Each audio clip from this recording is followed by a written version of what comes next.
মানুষের ইতিহাস থেকে আমরা জানতে পারি বহুকাল পূর্বে মানুষ শিকার করে জীবিকা নির্বাহ করত।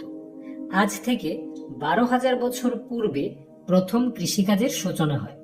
মানুষ যাযাবর থেকে গৃহবাসী হয়, গড়ে ওঠে গ্রাম, নগর, পরিবার গঠিত হয়, আইন সৃষ্টি হয়। অর্থাৎ কৃষি বিপ্লব সংস্কৃতির ব্যাপক উন্নতি ঘটায়। সংস্কৃতির উন্নতির অবস্থাকে বলা হয় সভ্যতা। পৃথিবীর ভিন্ন ভিন্ন স্থানে ভিন্ন ভিন্ন সভ্যতা গড়ে ওঠে। সাধারণত নদীকে কেন্দ্র করে এসব সভ্যতা গড়ে ওঠে, কারণ নদীর তীরের উর্বর ভূমি ছিল চাষাবাদের জন্য অত্যন্ত উপযুক্ত স্থান। নদীর মাছ খাদ্যের চমৎকার উৎস, অর্থাৎ নদীর তীরে গড়ে ওঠে মানুষের প্রথম স্থায়ী আবাস। যেমন মধ্যপ্রাচ্যের ইউফ্রেটিস ও টাইগ্রিস নদীকে কেন্দ্র করে একটি জনবসতি তথা সভ্যতা গড়ে ওঠে, যাকে আমরা মেসোপটেমিয়া সভ্যতা নামে চিনি। ভারতীয় উপমহাদেশের সিন্ধু নদকে কেন্দ্র করে একটি সভ্যতা গড়ে ওঠে, যাকে আমরা সিন্ধু সভ্যতা নামে চিনি। মিশরের নীল নদকে কেন্দ্র করে একটি সভ্যতা গড়ে ওঠে, যাকে আমরা মিশরীয় সভ্যতা নামে জানি। মানব সভ্যতার ইতিহাস সিরিজে আমরা পৃথিবীর প্রাচীন সভ্যতাগুলো নিয়ে আলোচনা করব। আশা করি এর মাধ্যমে দর্শক বর্তমানে প্রচলিত জটিল ধারণাসমূহের উৎস ও তার বিবর্তন সম্পর্কে পরিষ্কার ধারণা পাবেন। তবে চলুন শুরু করা যাক। প্রস্তর যুগের শেষের দিকে তথা নব্য প্রস্তর যুগে পৃথিবীর বিভিন্ন স্থানে ছোট বড় মিলিয়ে অনেকগুলো সভ্যতা গড়ে উঠেছিল। তাদের মধ্যে প্রধান 4টি সভ্যতা হল মেসোপটেমিয়া সভ্যতা, মিশরীয় সভ্যতা, সিন্ধু সভ্যতা ও চৈনিক সভ্যতা। সমসাময়িক বা তৎপরবর্তী অন্যান্য সভ্যতার মধ্যে রয়েছে গ্রিক সভ্যতা, রোমান সভ্যতা, ফিনিশীয় সভ্যতা, মায়া সভ্যতা, অ্যাজটেক সভ্যতা, ইনকা সভ্যতা ইত্যাদি। চলুন প্রধান 4টি সভ্যতা সম্পর্কে জেনে নিই। মেসোপটেমিয়া সভ্যতা। মধ্যপ্রাচ্যের গুরুত্বপূর্ণ দুটি নদী ইউফ্রেটিস ও টাইগ্রিস। বর্তমান ইরাকের বেশিরভাগ এলাকা, ইরান, সিরিয়া এবং তুরস্কের কিছু অংশ ছিল নদী দুইটির অববাহিকা অঞ্চল। পলির কারণে অত্যন্ত উর্বর এই স্থান কৃষিকাজের জন্য ছিল বেশ উপযোগী। নদীতে মাছও ছিল প্রচুর, অর্থাৎ সদ্য কৃষিকাজ শেখা মানুষগুলোর জন্য বসবাসের জন্য স্থানটি ছিল বেশ চমৎকার। ফলে বিভিন্ন স্থান থেকে মানব গোষ্ঠী এখানে এসে বসতি গড়ে তোলে। মানব ইতিহাসের প্রথম স্থায়ী আবাস গড়ে ওঠে। গ্রিকরা এই অঞ্চলের নামকরণ করেছিল মেসোপটেমিয়া, যার অর্থ 2 নদীর মধ্যবর্তী অঞ্চল। মেসো অর্থ 2 এবং পটেমিয়া অর্থ নদী।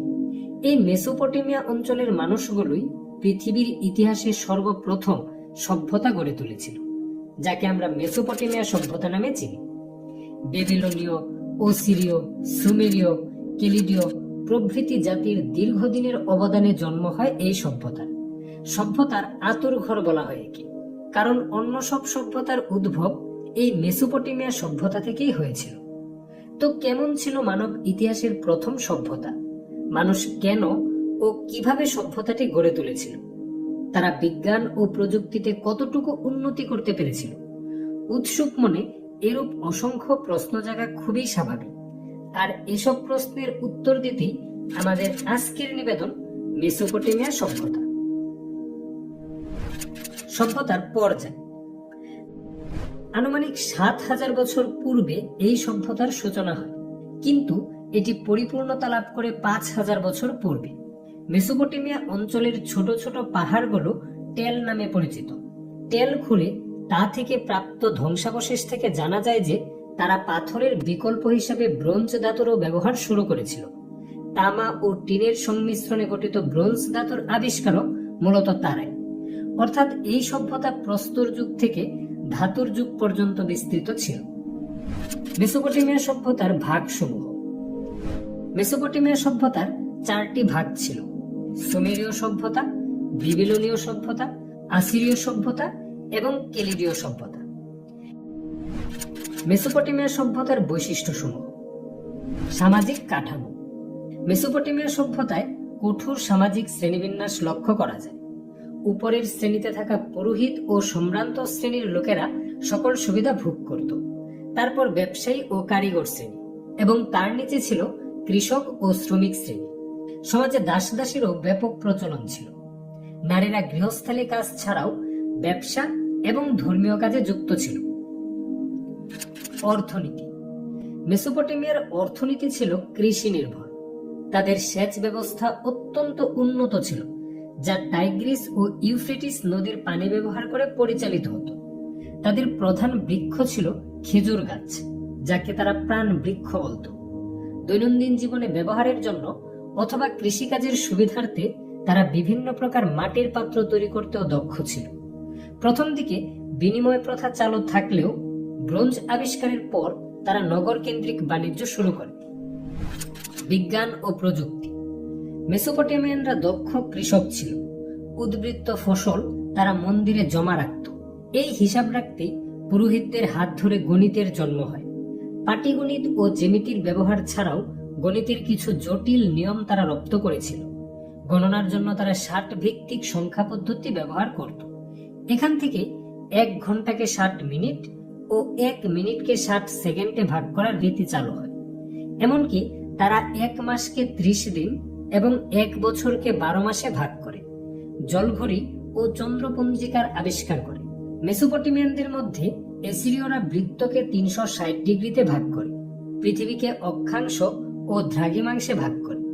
কেলোডীয়রা সপ্তাহকে 7 দিন এবং প্রতিদিনকে 12 জোড়া ঘন্টায় ভাগ করার পদ্ধতি আবিষ্কার করে।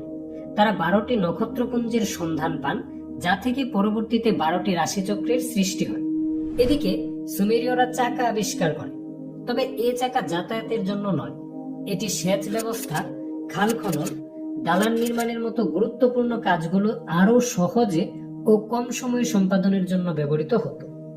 তবে মেসোপটেমিয়ানদের মধ্যে বেবিলনীয়রা বিজ্ঞান ও প্রযুক্তিতে সবচেয়ে উন্নত ছিল। বেবিলনের উত্তরে গাথুর শহরের ধ্বংসাবশেষেই পৃথিবীর প্রাচীনতম মানচিত্র পাওয়া যায়। ভাষা ও সাহিত্য। মেসোপটেমিয়ানরা সেমেটিক ভাষায় কথা বলত। সুমেরীয়গণ কিউনিফর্ম নামে নতুন লিপির উদ্ভাবন করেছিল, যা পৃথিবীর প্রাচীন লিপিগুলোর একটি। মাটির ফলকে ছবি এঁকে এঁকে প্রকাশ করা হতো এই লিপিকে। মহাকাব্য গিলগামেশ এই লিপিতেই লেখা। মৃত্যুকে হারানো বা মানুষের অমরত্বের ইচ্ছা নিয়ে গড়ে উঠেছিল এই মহাকাব্য। আইন। শাসনকার্য সুষ্ঠুভাবে পরিচালনার লক্ষ্যে আইনের প্রচলনও মেসোপটেমিয়ানরাই করেছিল। সুমেরীয় শাসক উর-নামু সর্বপ্রথম পৃথিবীর ইতিহাসে লিখিত আইনের প্রবর্তন করেন, যা কোড অফ উর-নামু নামে পরিচিত। বেবিলনীয় সভ্যতার হাম্মুরাবির লিখিত আইন হাম্মুরাবি কোডে 282টি আইন লিপিবদ্ধ করা হয়েছিল। স্থাপত্য ও শিল্প। মেসোপটেমিয়ানরা ইট ও কাদার ব্যবহার জানত। তাদের শিল্পকর্ম ও ভাস্কর্যের মধ্যে ছিল দেবদেবী ও রাজাদের মূর্তি। জিগুরাট ছিল স্থাপত্য শৈলীর অনন্য নিদর্শন। কেলোডীয় সভ্যতার স্থপতি সম্রাট নেবুচাদনেজার সম্রাজ্ঞীকে খুশি করার উদ্দেশ্যে বেবিলনের শূন্য উদ্যান নির্মাণ করেছিলেন, যা পৃথিবীর প্রাচীন সপ্তাশ্চর্যের একটি। ধর্ম ও দর্শন। মেসোপটেমিয়ানরা বহু ঈশ্বরে বিশ্বাসী ছিল। জিগুরাট নামে পিরামিড আকৃতির মন্দিরে তারা দেবতার উপাসনা করত। তারা বিশ্বাস করত পৃথিবী খোলা জায়গায় অবস্থিত একটি গোলাকার চ্যাপ্টা চাকতি। এর উপরে স্বর্গ এবং নিচে নরক রয়েছে। পৃথিবীর চারদিকে রয়েছে জল। অবশ্য পরবর্তীতে তারা বুঝতে পেরেছিল পৃথিবী গোলাকৃতির। তারা বিশ্বাস করত মৃত্যুর পর আত্মা একটি অন্ধকার জগতে প্রবেশ করে। শেষ পরিণতি। কোনো প্রাকৃতিক সুরক্ষা না থাকায় মেসোপটেমিয়ানদের বারবার বিদেশি আক্রমণের শিকার হতে হয়েছিল। বহিঃশত্রুর আক্রমণ, জলবায়ুর পরিবর্তন এবং অভ্যন্তরীণ অস্থিরতার কারণে মেসোপটেমিয়া সভ্যতার পতন ঘটেছিল। খ্রিস্টপূর্ব 150 অব্দ পর্যন্ত এই অঞ্চলটি পার্সিয়ানদের নিয়ন্ত্রণে ছিল। তারপর রোমান, তারপর আবার পার্সিয়ানদের নিয়ন্ত্রণে আসে। 7ম শতকে মুসলিম শাসন শুরু হলে অঞ্চলটির নামকরণ করা হয় ইরাক। মেসোপটেমিয়ানদের অবদান। হিংস্র পশু ও বন্য শুয়োরের আক্রমণে মেসোপটেমিয়ানদের জীবন ও ফসলের ক্ষতি হতো। প্রাকৃতিক দুর্যোগ, যেমন বন্যায় প্রায়ই ভাসিয়ে নিয়ে যেত তাদের ঘরবাড়ি, গৃহপালিত পশু। তবুও তারা টিকে থেকেছে, মানব সভ্যতাকে এগিয়ে নিয়ে গিয়েছে। পৃথিবীর প্রথম লিখন পদ্ধতি, প্রথম আইন সংহিতা, নগর পরিকল্পনা এবং সেচ ব্যবস্থার উন্নতি, জ্যোতির্বিদ্যা এবং গণিতের বিকাশ মেসোপটেমিয়ানদের হাত ধরেই হয়েছিল। মানব সমাজকে বর্তমান অবস্থায় নিয়ে আসার জন্য মেসোপটেমিয়ানদের এইসব আবিষ্কার অপরিহার্য ছিল। তাদের আবিষ্কার আমাদের বর্তমান সভ্যতার ভিত্তি রচনা করেছে। ইতিহাস তাদের কখনো ভুলবে না। যা হোক, সংক্ষিপ্ত পরিসরে এই ছিল লিখন পদ্ধতি, জ্যোতির্বিজ্ঞান, আইন তথা সভ্যতার জন্মকথা। আফ্রিকা মহাদেশের অত্যন্ত গুরুত্বপূর্ণ একটি নদ নীল নদ। এটি ভিক্টোরিয়া হ্রদ থেকে উৎপন্ন হয়ে বিভিন্ন দেশ হয়ে ভূমধ্যসাগরে এসে পতিত হয়েছে। নীল নদ না থাকলে আফ্রিকা মরুভূমিতে পরিণত হতো। এর মূল অববাহিকা ইজিপ্ট বা মিশর। তাই তো ইতিহাসের জনক হেরোডোটাস বলেছিলেন, মিশর নীল নদের দান। খ্রিস্টপূর্ব 5000 থেকে 31 খ্রিস্টপূর্বাব্দ পর্যন্ত নীল নদ তথা মিশরকে কেন্দ্র করে এই নদীর অববাহিকায় প্রায় 4 লক্ষ বর্গমাইল জুড়ে একটি সমৃদ্ধ জনপদ তথা সভ্যতার উদ্ভব হয়েছিল। ধর্ম, শিল্প, ভাস্কর্য, লিখন পদ্ধতি, বিজ্ঞান প্রতিটি ক্ষেত্রে এই সভ্যতার মানুষদের অবদান মানব সভ্যতার ইতিহাসে অত্যন্ত গুরুত্বপূর্ণ স্থান দখল করে আছে। সভ্যতাটির নাম মিশরীয় সভ্যতা। মানব সভ্যতার ইতিহাসে বিশেষ অবদান রাখা এই সভ্যতা সম্পর্কে জানাতে আমাদের আজকের নিবেদন মিশরীয় সভ্যতা। ভৌগোলিক অবস্থান ও সময়। ইজিপ্ট দেশটি এশিয়া ও আফ্রিকা উভয় মহাদেশ জুড়ে অবস্থিত। এর পূর্বে লোহিত সাগর, পশ্চিমে সাহারা মরুভূমি, উত্তরে ভূমধ্যসাগর এবং দক্ষিণে সুদান ও আফ্রিকা মহাদেশের অন্যান্য দেশসমূহ অবস্থিত। মিশরকে কেন্দ্র করেই মিশরীয় সভ্যতার জন্ম হয়েছিল, যার সূচনা হয় 5000 খ্রিস্টপূর্বাব্দের নবপলীয় যুগে। 3200 খ্রিস্টপূর্ব থেকে প্রথম রাজবংশের শাসনামল শুরু হয়। প্রাক রাজবংশীয় যুগে মিশর কতগুলো ছোট ছোট নগর রাষ্ট্রে বিভক্ত ছিল। এদেরকে বলা হতো নৌ। নারমার বা মেনেস নোমগুলোকে একত্র করে একটি রাজ্য গড়ে তোলেন। রাজ্যটির রাজধানী ছিল মেমফিসে। তিনি হন মিশরের প্রথম নরপতি ও পুরোহিত। তিনি প্রথম ফারাওয়ের মর্যাদা লাভ করেন। শুরু হয় ফারাওদের অধীনে রাজবংশের বংশানুক্রমিক শাসন। ফারাওরা ছিল অত্যন্ত ক্ষমতাশালী। তারা নিজেদের সূর্য দেবতার বংশধর মনে করত।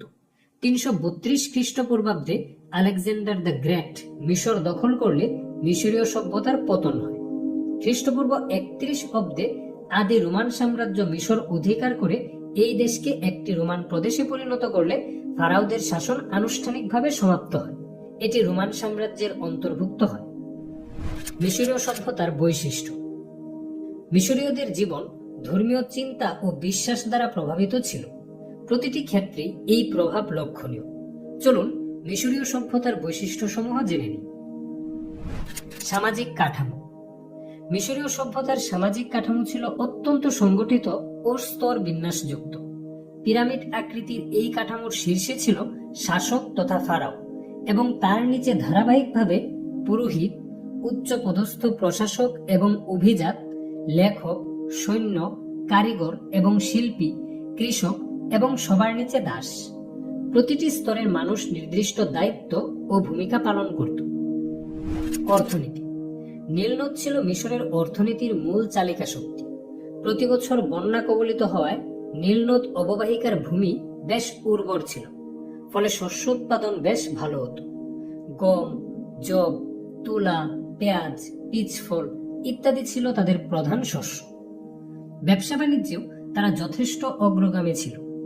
গম, লিনেন কাপড়, মাটির পাত্র ইত্যাদি তারা ক্রিট দ্বীপ, ফিনিশিয়া, ফিলিস্তিন ও সিরিয়ায় রপ্তানি করত। স্বর্ণ, রৌপ্য, হাতির দাঁত, কাঠ ইত্যাদি আমদানি করত। কৃষকেরা তাদের উৎপাদিত ফসলের একটি বড় অংশ কর হিসাবে জমিদার, মন্দির এবং রাজপরিবারকে প্রদান করত। এটি রাজকীয় প্রকল্পগুলির জন্য তহবিল যোগাত। বন্যার মৌসুমে যখন কৃষিকাজ বন্ধ থাকত, তখন শ্রমিকরা রাজকীয় প্রকল্পে কাজ করত।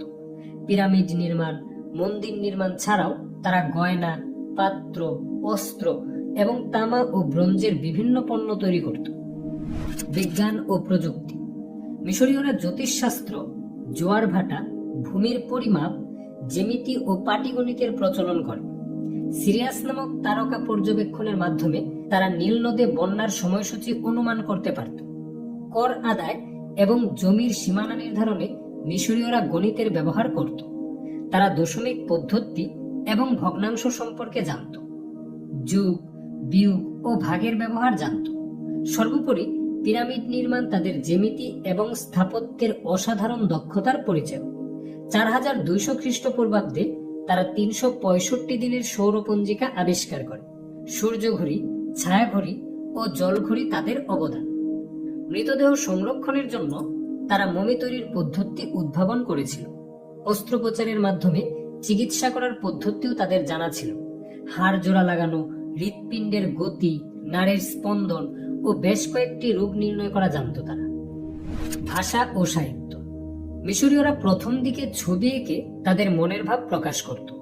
এই লিখন পদ্ধতির নাম ছিল হায়ারোগ্লিফিক বা পবিত্র অক্ষর। 5000 বছর পূর্বে তারা 24টি ব্যঞ্জন বর্ণের বর্ণমালা আবিষ্কার করে। নলখাগড়া গাছের কাণ্ড থেকে কাগজ তৈরি করে তাতে মিশরীয়রা লিখত। গ্রিকদের কাছে এটি পেপিরাস নামে পরিচিত। এখান থেকে ইংরেজি পেপার শব্দটি আসে। উল্লেখ্য, নেপোলিয়ন বোনাপার্টের মিশর জয়ের সময় একটি পাথর আবিষ্কৃত হয় যা রোসেটা স্টোন নামে পরিচিত। এতে গ্রিক এবং হায়ারোগ্লিফিক ভাষায় অনেক লেখা ছিল, যা থেকে প্রাচীন মিশর সম্পর্কে অনেক তথ্য পাওয়া যায়। তারা দর্শন ও সাহিত্য চর্চাও করত। তাদের লেখাতে দুঃখ বা হতাশার কোনো ছাপ ছিল না। তারা আশাবাদী ছিল। তাদের লেখাতে সবসময় আনন্দের প্রকাশ দেখা গিয়েছে। ধর্ম ও বিশ্বাস। মিশরীয়দের মতে সূর্য দেবতা রে বা আমন রে, প্রাকৃতিক শক্তি, শস্য ও নীল নদের দেবতা ওসিরিস মিলিতভাবে সমগ্র পৃথিবী পরিচালিত করে। এদের মধ্যে সূর্য দেবতার গুরুত্ব বেশি। ফারাওদের তারা সূর্য দেবতার বংশধর মনে করত। তারা বিশ্বাস করত মৃত ব্যক্তি একসময় জীবিত হয়ে উঠবে। এই বিশ্বাস থেকেই মমি ও পিরামিড সৃষ্টি হয়। ফারাও খুফুর পিরামিড সবচেয়ে বড় পিরামিড। তারা জড়বস্তু, মূর্তি ও জীবজন্তুর পূজা করত। স্থাপত্য ও শিল্প। মিশরীয়দের সর্বশ্রেষ্ঠ ভাস্কর্য হচ্ছে মিশরের গিজাতে অবস্থিত চুনা পাথরের বিশাল মূর্তি, যাকে স্ফিংস নামে ডাকা হয়। এর দেহ সিংহের মতো, কিন্তু মাথা মানুষের। বিশ্ববিখ্যাত পিরামিড সৃষ্টিও মিশরীয়দের অবদান, যা ফারাওদের মৃতদেহ রাখার জন্য বানানো হয়েছিল। সমাধি ও মন্দিরের দেয়াল সাজাতে গিয়ে মিশরীয়রা শিল্পের সূচনা করে। সাদা কালো রং তাদের যথেষ্ট প্রিয় ছিল। তখনকার চিত্রে তারা সে সময়কার রাজনীতি, সামাজিক ও পারিবারিক জীবনের কাহিনী ফুটিয়ে তুলত। তারা কারুশিল্পেও যথেষ্ট উন্নত ছিল। মিশরীয় সভ্যতা আজও বিশ্বের মানুষের কাছে বিস্ময় এবং আকর্ষণের বিষয়। বিশেষ করে পিরামিড, মমি এবং হায়ারোগ্লিফিক্স এর মাধ্যমে আমরা তাদের উন্নত ও বিস্ময়কর প্রতিভা সম্পর্কে জানতে পারি। মানব ইতিহাসে এটি অমর হয়ে থাকবে।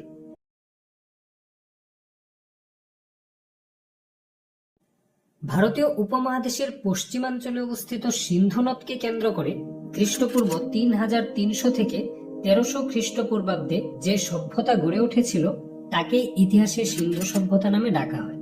1920-এর দশকে তদানীন্তন ব্রিটিশ ভারতের পাঞ্জাব প্রদেশে প্রত্নতাত্ত্বিক খনন কার্যের ফলে এই সভ্যতার প্রথম শহর হরপ্পা আবিষ্কৃত হয়। তাই সিন্ধু সভ্যতা হরপ্পা সভ্যতা নামেও পরিচিত। উন্নত নগর পরিকল্পনা, বৃহৎ স্নানাগার, পরিমাপন বিদ্যা, ভাস্কর্য ইত্যাদি নিদর্শন প্রমাণ করে যে এই সভ্যতা সে সময়ের তুলনায় অত্যন্ত উন্নত ছিল। ভারতীয় উপমহাদেশের উন্নত সেই সভ্যতা সম্পর্কে জানাতেই আমাদের আজকের নিবেদন সিন্ধু সভ্যতা। ভৌগোলিক অবস্থান ও সময়। সিন্ধু সভ্যতা বর্তমান পাকিস্তান রাষ্ট্রের প্রায় সম্পূর্ণ অংশ, ভারতীয় প্রজাতন্ত্রের পশ্চিম দিকের রাজ্যগুলি, দক্ষিণ পূর্ব আফগানিস্তান এবং বেলুচিস্তান প্রদেশের পূর্ব অংশ নিয়ে গঠিত হয়েছিল। প্রধান শহরগুলোর মধ্যে হরপ্পা পাকিস্তানের পাঞ্জাব প্রদেশের শাহিওয়াল জেলায় এবং মহেঞ্জোদারো সিন্ধু প্রদেশের লারকানা জেলায় অবস্থিত। সিন্ধু সভ্যতার মোট ক্ষেত্রফল 12,60,000 বর্গ কিলোমিটার এবং জনসংখ্যা 50 লক্ষেরও বেশি ছিল। ভারতের মূল নিবাসী দ্রাবিড়দের হাত ধরে গড়ে উঠেছিল এই সভ্যতা। এই সভ্যতায় লৌহের ব্যবহার না থাকায় এটি অনুমান করা যায় যে লৌহ যুগের পূর্বেই সভ্যতাটি ধ্বংস হয়ে যায়, অর্থাৎ এটি ছিল ব্রোঞ্জ যুগের সভ্যতা। সিন্ধু সভ্যতার বৈশিষ্ট্য। উন্নত নগর ব্যবস্থা। সিন্ধু সভ্যতা প্রাচীন বিশ্বের প্রথম বৃহৎ নগর সভ্যতাগুলোর একটি। প্রধান শহরগুলো তথা হরপ্পা, মহেঞ্জোদারো ইত্যাদি পরিকল্পিতভাবে নির্মিত ছিল। রাস্তা ও গলিপথগুলো সোজা ও পরস্পরের সঙ্গে সুষম কোণে ছিল। উন্নত ড্রেনেজ ব্যবস্থা জল নিষ্কাশনে অত্যন্ত কার্যকর ছিল। ঘরবাড়ি পোড়ামাটির ইট দিয়ে তৈরি ছিল। বাড়ির আকার ও গুণমান থেকে ধনী ও দরিদ্রের মধ্যে পার্থক্য বোঝা যেত। বড় সাজানো ঘরগুলো অভিজাতদের জন্য এবং ছোট ঘর বা কুটির নিম্ন শ্রেণীর জন্য ব্যবহৃত হতো। সামাজিক কাঠামো। সিন্ধু সভ্যতার লোকেরা বিভিন্ন পেশায় নিয়োজিত ছিল, যেমন শাসক, পুরোহিত, কারিগর, কৃষক ইত্যাদি। পেশা অনুযায়ী সমাজে বিভিন্ন শ্রেণী ছিল। শাসক ও পুরোহিতরা ছিল সবার উপর, আর কৃষক, শ্রমিক ও দাসরা ছিল সবার নিচের শ্রেণীতে। সিন্ধু সভ্যতায় নারীরা সন্তান পালন, গৃহস্থালির কাজ এবং বস্ত্র নির্মাণে নিযুক্ত ছিলেন। সমাজে নারীদের অবস্থাও মোটামুটি ভালো ছিল। অর্থনীতি। সিন্ধু সভ্যতার লোকেরা গম, যব, তুলা ইত্যাদির চাষ করত। এছাড়া খেজুর, বদরি, আনারস ও আঙ্গুর উৎপাদন করত।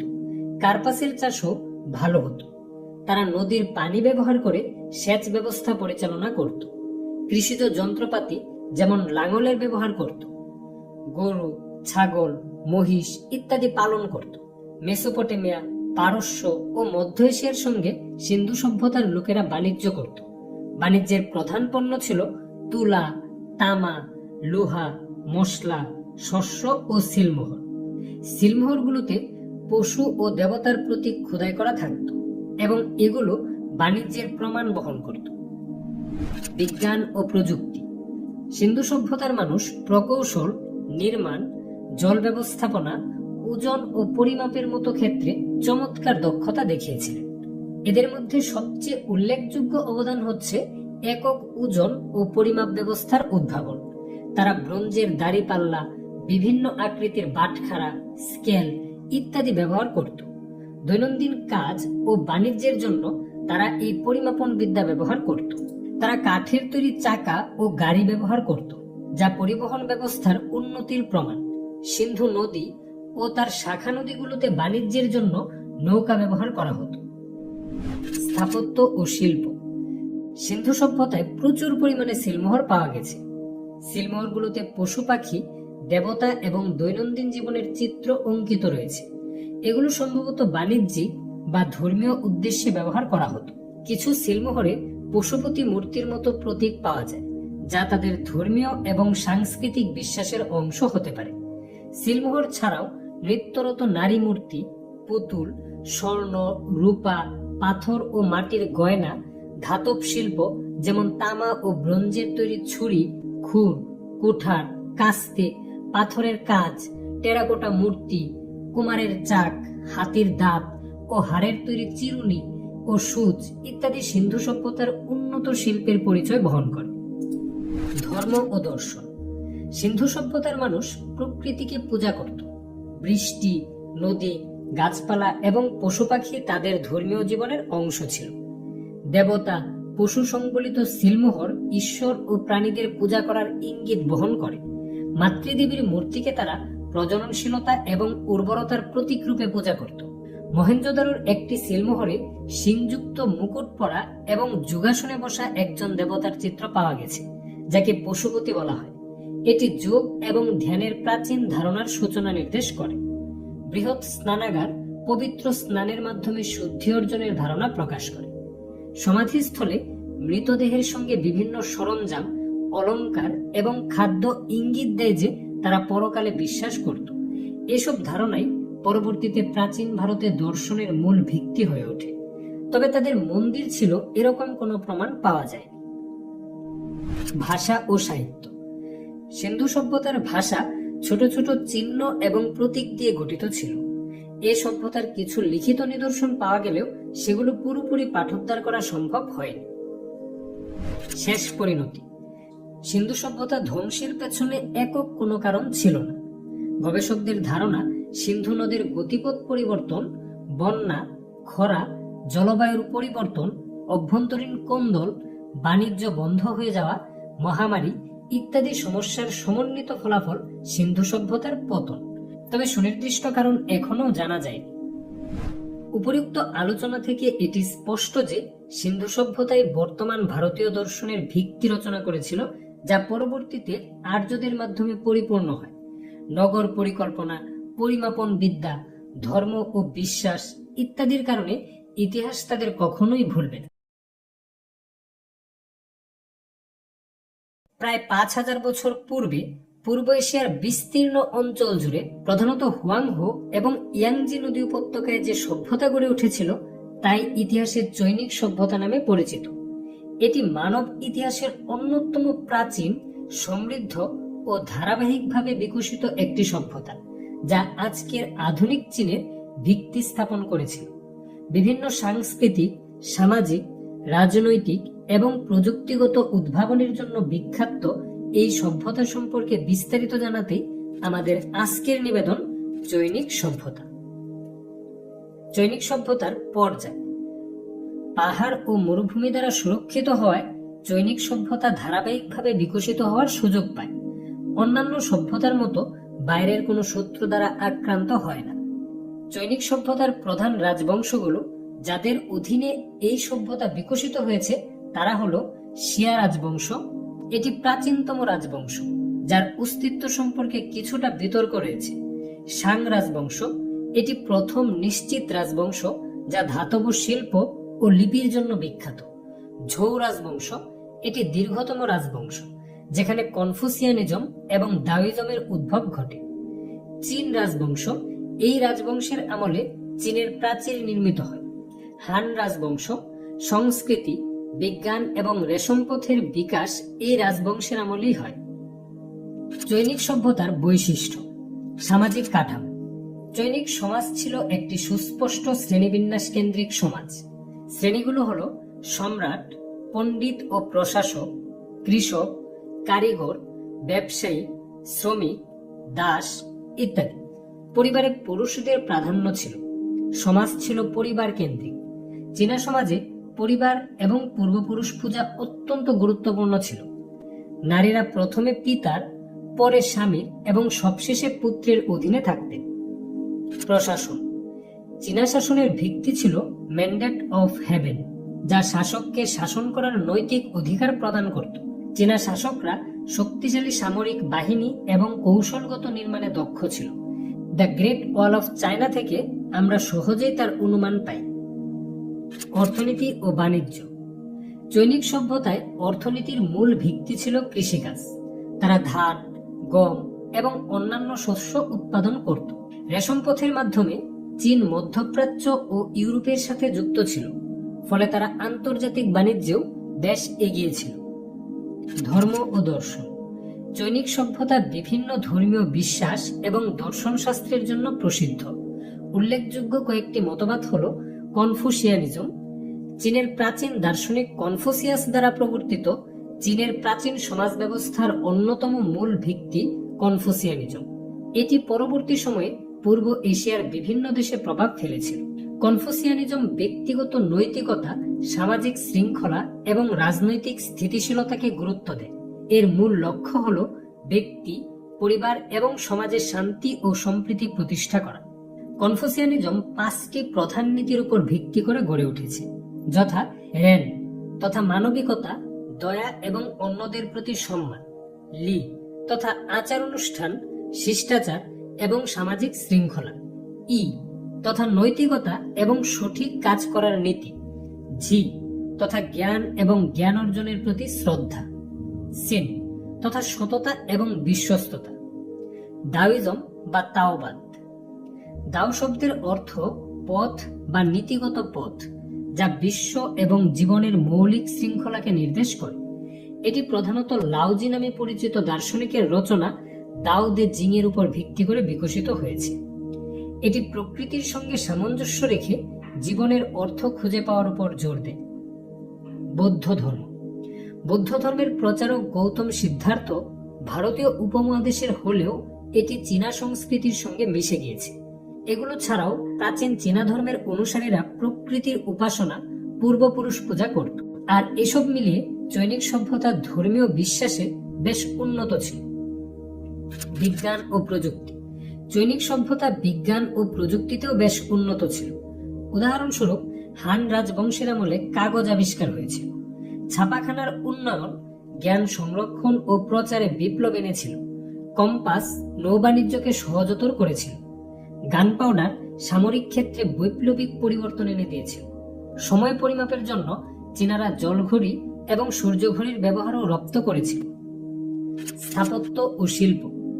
চীনারা প্রকৃতি এবং মানুষের সঙ্গে সামঞ্জস্যপূর্ণ শিল্পের জন্য বেশ পরিচিত। প্রতিরক্ষা ও সামরিক উদ্দেশ্যে তৈরি চীনের মহাপ্রাচীর বিশ্বের অন্যতম বৃহৎ স্থাপনা। বিশ্বের দীর্ঘতম কৃত্রিম জলপথ গ্র্যান্ড ক্যানেল চীনাদেরই কীর্তি। এছাড়া রাজপ্রাসাদ, মন্দির এবং পেগোডা চীনা স্থাপত্যের অনন্য নিদর্শন। তারা ঐতিহ্যবাহী বাদ্যযন্ত্র এবং ধর্মীয় নৃত্যের চর্চা করত। ভাষা ও সাহিত্য। বিশ্বের সবচেয়ে পুরনো চৈনিক লিপি আজও ব্যবহৃত স্ক্রিপ্ট। কনফুসিয়াসের লেখা অ্যানালেক্টস, দাওয়েজমের লেখা দাও দে জিং, সানজুর দ্য আর্ট অফ ওয়ার চীনা সাহিত্যের অমর সৃষ্টি। সবশেষে বলা যায় যে চৈনিক সভ্যতা ইতিহাসের সবচেয়ে প্রভাবশালী সভ্যতাগুলোর একটি। এটি বিশ্বের বিভিন্ন অঞ্চলে শিল্প, সংস্কৃতি এবং প্রযুক্তি ছড়িয়ে দিয়েছে। তাই একথা বাড়িয়ে বলা হবে না যে এটি শুধু চীন নয়, আধুনিক বিশ্ব গঠনে বড় ভূমিকা রেখেছে।